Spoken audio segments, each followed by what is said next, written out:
Let's work through some true-false questions to determine whether the crime is going to be larceny or embezzlement. Here's a couple of general tips as you answer the questions. If, when our movie opens up, someone else starts with rightful possession and defendant wrongfully takes the property away with the intent to deprive permanently, the answer is going to be larceny. But if when the movie opens, defendant starts with rightful possession over the property and then wrongfully converts, the crime will be embezzlement.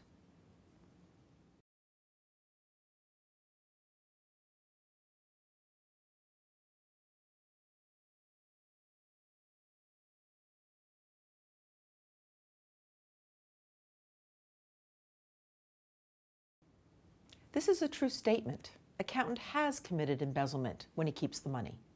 Why is that? Accountant is in a fiduciary relationship with the client. When the client gives $10,000 to accountant, possession is transferred to that accountant. That's when the movie opened up. Accountant had lawful possession. His later taking of the money is embezzlement.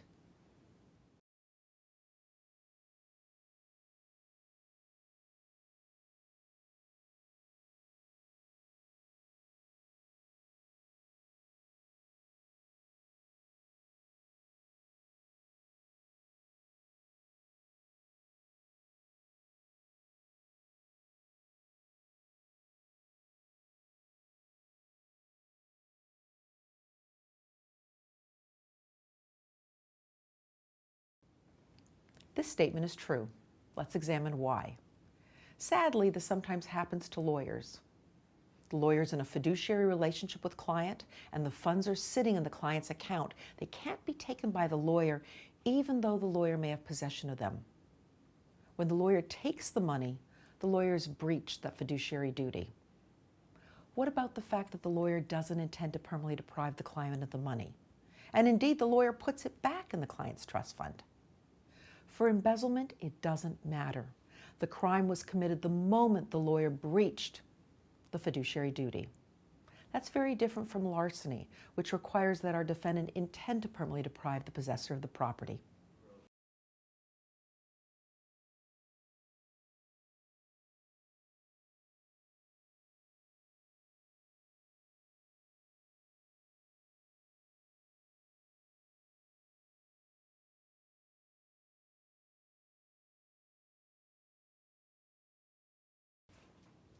This answer is false.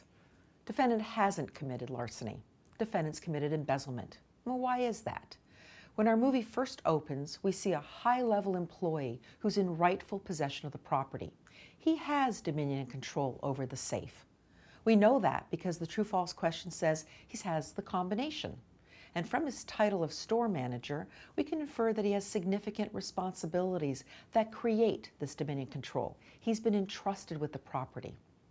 Since he's in lawful possession when he takes the $100, he's committed the crime of embezzlement. And we know that crime sticks whether he puts the money back a few days later or not.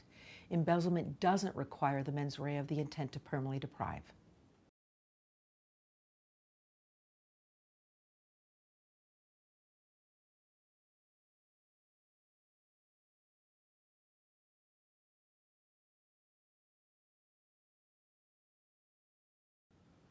This answer is false.